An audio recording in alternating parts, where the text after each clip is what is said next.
Hi friends, എല്ലാവർക്കും തമർ ചാനലിലേക്ക് സ്വാഗതം. ഇന്ന് ഞാൻ ഉണ്ടാക്കാൻ പോകുന്നത് ഒരു സ്റ്റീക്ക് റോളാണ്. ബീഫ് വെച്ചിട്ടാണ് ഞാനിത് ചെയ്യുന്നത്. Beef steak roll. അപ്പോൾ ഇത് ഷവർമ പോലെയൊക്കെ തന്നെയുള്ള റോൾ തന്നെയാണ്. പക്ഷേ ഷവർമേൻ്റെ ടേസ്റ്റിൽ നിന്നും വളരെ വ്യത്യസ്തമായ ഒരു രുചിയാണ്. നല്ല അടിപൊളി ടേസ്റ്റാണ്. അപ്പോൾ നമുക്ക് ഈ റോൾ ഉണ്ടാക്കാൻ ആദ്യം വേണ്ടത് നെയ്യില്ലാത്ത ബീഫാണ്. അത് ഇതേപോലെ കനം കുറഞ്ഞ് നീളത്തിൽ കട്ട് ചെയ്ത് വെക്കുക. ഇതുണ്ടല്ലേ. ഇനി നമുക്ക് ഇതൊന്ന് മാരിനേറ്റ് ചെയ്യാം.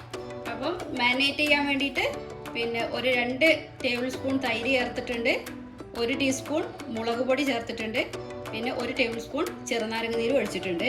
ഇനി ഇതിലേക്ക് വേണ്ടത് 1/2 ടീസ്പൂൺ മല്ലിപ്പൊടിയാണ്, 1/2 ടീസ്പൂൺ ഗരം മസാലപ്പൊടി, 1 ടീസ്പൂൺ ചെറിയ ജീരകം പൊടിച്ചത്, 1 ടീസ്പൂൺ കുരുമുളക് പൊടി, 1/2 ടീസ്പൂൺ ജിഞ്ചർ പൗഡർ, ചുക്കുപൊടി, 1 teaspoon garlic powder, 1 teaspoon onion powder, 2-3 bay leaves, പാകത്തിന് ഉപ്പ് ചേർത്ത് നന്നായിട്ടൊന്ന് മിക്സ് ചെയ്ത് കൊടുക്കുക. ഇതിലേക്ക് 1 ടേബിൾ സ്പൂൺ ഒറിഗാനോ കൂടി ചേർത്ത് കൊടുക്കുക. നന്നായിട്ടൊന്ന് മിക്സ് ചെയ്ത് കൊടുക്കുക. ഇതിങ്ങനെ മാരിനേറ്റ് ചെയ്തതിന് ശേഷം ഒരു 10 മിനിറ്റ് വയ്ക്കുക. ഇനി നമ്മൾ ഇതേപോലൊരു പാൻ വെച്ച് കൊടുക്കുക. പാൻ ചൂടാകുമ്പോൾ കുറച്ച് കുക്കിംഗ് ഓയിൽ ഒഴിച്ചു കൊടുക്കുക. ഇനി ഈ മീറ്റ് മീഡിയം ഫ്ലെയിമിൽ വെച്ചിട്ട് നമുക്കൊന്ന് കുക്ക് ചെയ്തെടുക്കാം.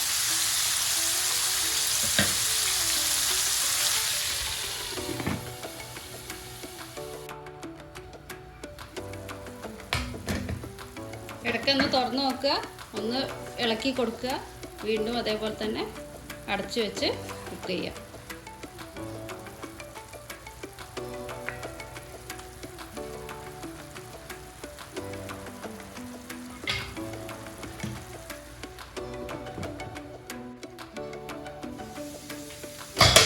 അപ്പോൾ നമ്മൾ ബീഫ് വേവിക്കാൻ വെച്ചിട്ട് ഇപ്പോൾ ഇതേപോലെ നല്ല ഫ്രൈ ആയി കിട്ടിയിട്ടുണ്ട്. വെന്ത് നല്ല ഫ്രൈ ആയിട്ടുണ്ട്.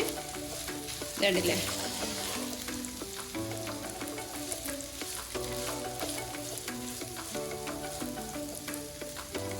ഇനി ഇതിലേക്ക് നമ്മൾ കുറച്ച് വെജിറ്റബിൾ ചേർത്ത് കൊടുക്കുകയാണ്.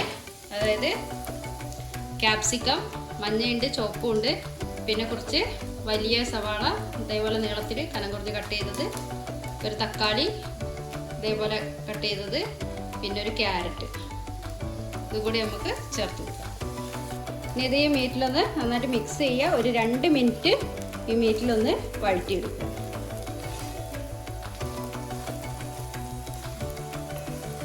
ഈ വെജിറ്റബിൾ ഇട്ടതിന് ശേഷം ഈ വെജിറ്റബിൾ വല്ലാതെ വെന്ത് കുഴഞ്ഞു പോകരുത്.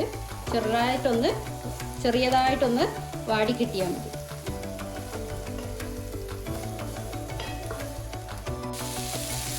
ഇപ്പോൾ നമ്മളെ വെജീസൊക്കെ ചെറുതായിട്ട് വഴറ്റി വന്നിട്ടുണ്ട്. ഇനി നമുക്ക് ഫ്ലെയിം ഓഫ് ചെയ്ത് വെക്കാം. അപ്പോൾ നമ്മളെ ബീഫ് സ്റ്റീക്ക് റോളിലേക്കുള്ള മസാല റെഡി ആയിട്ടുണ്ട്. ഇനി ഇതേപോലെ ചപ്പാത്തിയോ കുബ്സോ റൊട്ടിയോ ഒക്കെ എടുക്കുക. ഇതേപോലെ എടുക്കുക. എന്നിട്ട് ഇതിൻ്റെ ഉള്ളിൽ നമുക്ക് റോളാക്കണ്ടേ. അപ്പോൾ ആദ്യം നമുക്ക് ചെയ്യാനുള്ളത് 1 ടീസ്പൂൺ മയണൈസ് ചേർത്ത് കൊടുക്കാം. ഗാർലിക് പേസ്റ്റ്, മയണൈസ്, പിന്നെ ഇതിൻ്റെ ഇഷ്ടമുള്ളവർക്ക് ടൊമാറ്റോ കെച്ചപ്പും ചേർക്കാം കേട്ടോ. ഇങ്ങനെ വെച്ച് കൊടുത്തതിന് ശേഷം നമ്മൾ സ്റ്റീക്കിൻ്റെ ഇതൊന്ന് കുറച്ച് നമുക്ക് ഇതിലേക്ക് വെച്ച് കൊടുക്കാം.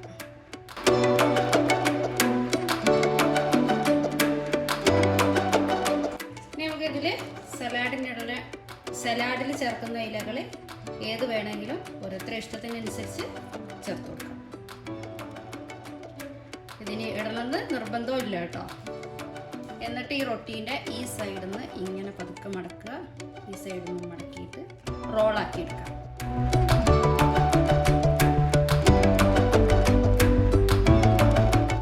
ഇതുപോലെ റോളാക്കി എടുക്കുക.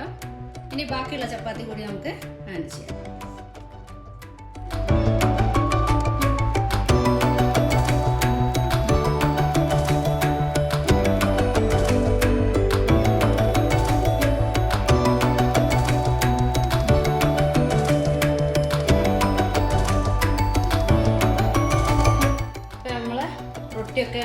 റോൾ ചെയ്ത് വെച്ചു. ഇനി ചെയ്യാനുള്ള ലാസ്റ്റ് ചെയ്യാനുള്ളതെന്ന് പറഞ്ഞിട്ടുണ്ടെങ്കിൽ ഒരു പാൻ വെച്ചിട്ട് നമുക്ക് ഈ റൊട്ടി ഒന്ന് ക്രിസ്പി ആക്കി എടുക്കണം.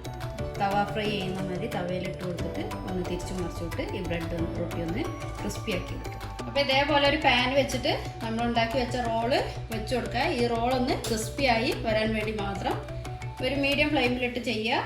എന്നിട്ട് തിരിച്ചു മറിച്ചും ഇട്ട് കൊടുക്കുക. പിന്നെ വേറൊരു ഓപ്ഷൻ ഉള്ളത്, നമ്മുടെ കയ്യിൽ സാൻഡ്വിച്ച് മേക്കർ ഉണ്ടെങ്കിൽ ഈ സാൻഡ്വിച്ച് മേക്കറിൽ വെച്ചിട്ട് ഒന്ന് ക്രിസ്പി ആക്കി എടുത്താലും മതി.